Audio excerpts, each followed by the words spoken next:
Well, kumusta kayo mga idol? Ang ating mapapanood sa video ito ay ang laban ni Mark Magnifico Magsayo versus Julio Ceja. Pero bago natin umpisa ng video ito, kung bago ka pa lang sa aming munting channel, huwag mo naman kalimutan mag-subscribe at pag-hit na rin sa notification bell sa all para lagi tayo updated sa bago nating i-upload tulad nito. Maraming salamat po. So, if I win this fight, I'm sure I'm gonna win this fight.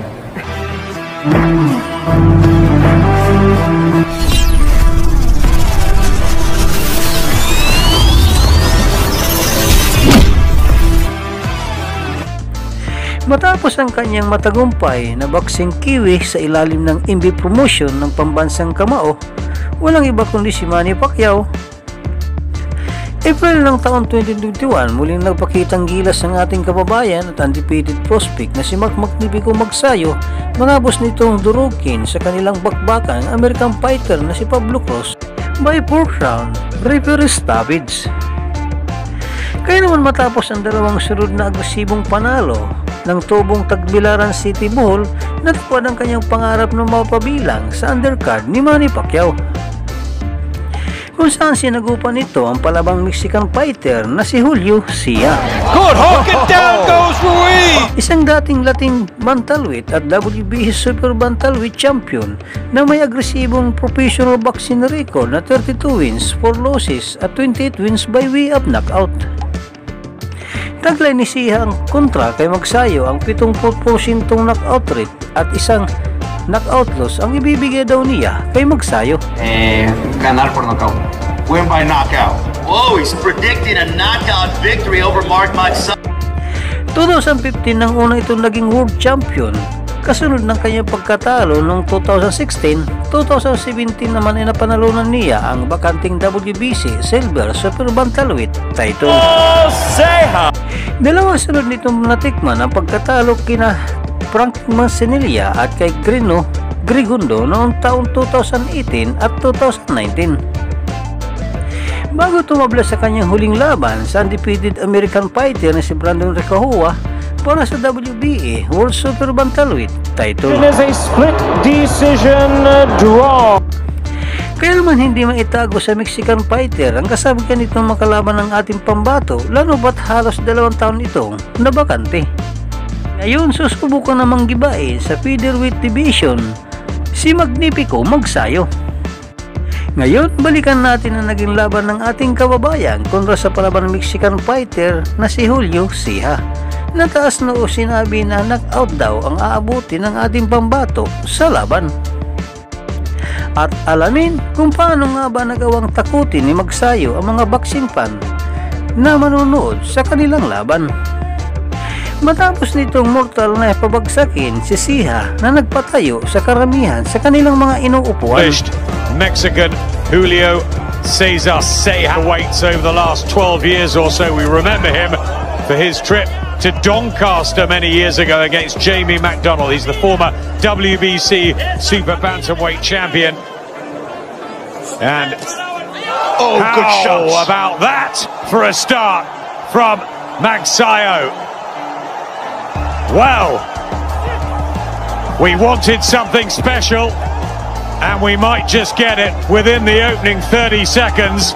Julio Ceja on his backside and Magsayo exploding into this one, biggest test of his life, and he has started on a mission here. Nagawang pabagsakin ni Magsayo ang Mexican fighter sa malinis na lip-hook sa unang round pa lamang ng kanilang bakbakan.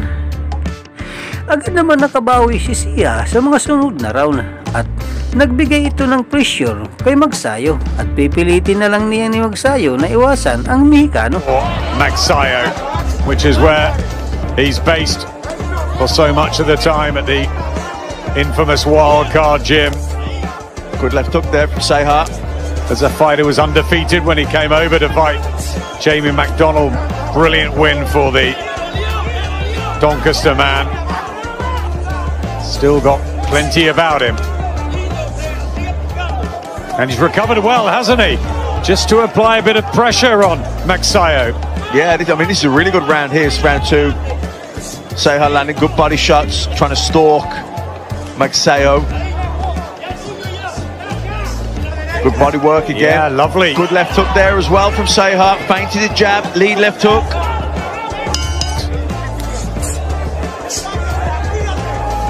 The white and blue and the blue boots of Julio Ceja. 15 fights down the line more as a professional for Ceja. He's been a world champion. He's seen it and done it, and he's still ambitious, but he looks full of beans and fire here. Yeah, I mean, you've got to remember as well that draw with Brandon Figueroa, that was, I think he failed to make the weight for the super bantamweight, but Figueroa, super bantamweight world champion. Lovely shot. Yep, left to the body from Ceja. Who's that left hook long, really reaches right behind the back of the elbow. Uppercut and a right hand as well from Ceja. Magsayo responds. Sa round 5 ay tuloy lang sa kanyang pagsugod o pag-atake ni Ceja kay Magsayo. Na tila ba makikita na natin na tumutupi na ang ating kababayan na walang tigil ng pag-atake sa budiga ni Magsayo. Bagamat nagagawa naman ng Pinoy na pigilan ang tuloy-tuloy na opinsya ng Mexican fighter sa kanyang budiga. Palaban na naging kalaban ni Magsayo kung saan nakabawi ito sa ating pambato. Yeah, definitely felt that. Did Magsayo, and Ceja will smell that. He'll know. He'll feel it in there. Right hand. He's looking very powerful here. Julio Ceja. Can Magsayo cope in the heat of battle?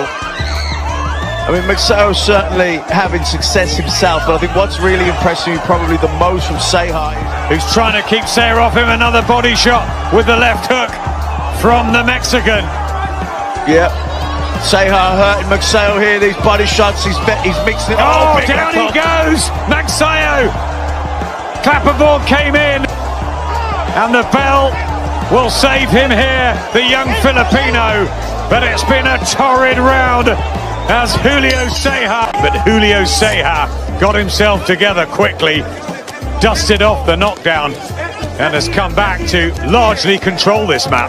Yeah, I think so. I mean, you know, you couldn't say Magsayo isn't in the fight. He's having success. He's landing some jabs, but seen Carlos Castro in that really good opener.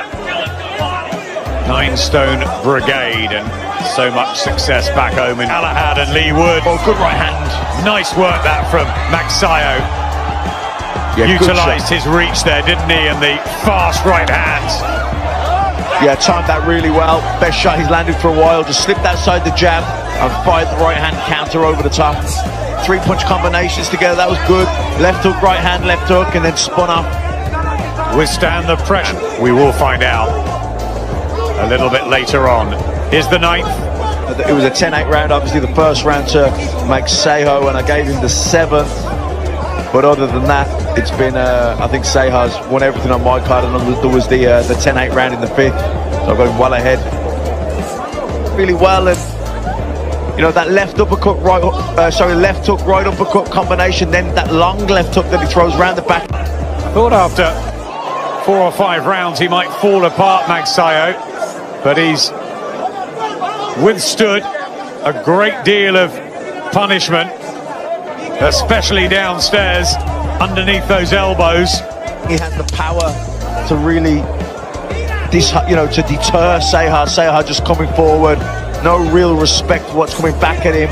You know, and even sa mga sumunod na umaatibong bakbakan ng dalawang boksingero, sa mga sumunod pa na round, tila kontrolado na siya ang tempo ng bakbakan. Epektibo mo ang pasugod na diskarte ng Mexican fighter para mapabagal si Magsayo sa laban. Naging matatag naman ang Pinoy fighter para makabawi ng lakas at pabaliktad ang sitwasyon ng bakbakan. Dito nagugulatin ni Mark Mandibigo Magsayo ang mga manonood na siya nagpatayo sa upuan ng karamihan. The ringside, Max DeLuca, Lisa Jampa and Don Trella. I think Ceja's, been quite dominant. He's boxed well, hasn't he? Yeah. Especially after the knockdown, but Magsayo can burst into life. Just leaning down on Ceja there. Crowd getting excited. what you need to see from Magsai, don't you? Really quick, and a right hand has laid out Julio Ceja, and it is over. Knocked out Julio Ceja after a brilliant attack. Ang panalo nito na Magsayo kay Ceja ang nagbigay sa ating kababayan ng WBO International Featherweight title. Bukod pa sa nakuha nitong karapatan hamunin bilang mandatory challenger ang WBC World Featherweight title na sa kasalukuyang kampyon na si Gary Randong Jr. Kasunod ng kanyang pagkapanalo, agad namang kinumusta ni Magsayo ang nakalabang Mexicano na nooy ligtas naman sa anumang kapahamakan. Na nooy nagpapalakas na lamang. How is Ceja? Oh, he's good. Everything okay. Thanks, Captain. Dito na po nagtatapos ang ating mahiwagang video. Maraming salamat po sa inyong panonood, walang sawang suporta. Ikaw, Idol, anong masasabi mo sa magandang performance pinakita ng ating bida sa video ito? Para sa inyong opinion, i-comment mo niyan sa ating comment section sa ibaba. At kung nagustuhan mo naman ang video ito, paiwan naman ako ng like at pasubscribe na rin sa ating munting channel. Maraming salamat po sa inyong panonood. Sama kayo na rin lang, mag-ingat, God bless. Bye bye.